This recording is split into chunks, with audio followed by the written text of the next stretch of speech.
రామ హరే కృష్ణ. అది కూర్మా గ్రామం. సరళ జీవనం ఉన్నత చింతన అనేదే వాళ్ళ లక్ష్యం.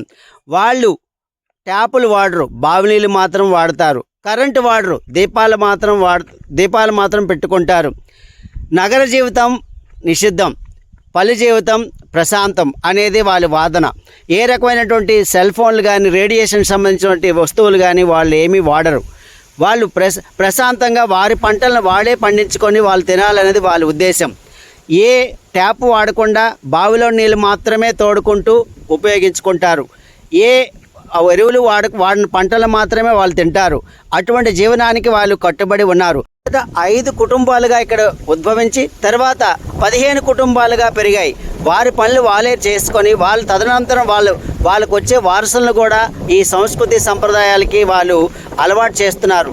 మన భారతదేశంలో పూర్వీకులు ఎలాగైతే జీవించారో అదే జీవన విధానం, ఏ టెక్నాలజీ ఉపయోగించకుండా బతకాలనేదే వాళ్ళ ముఖ్య ఉద్దేశం. వాళ్ళు ఎంతో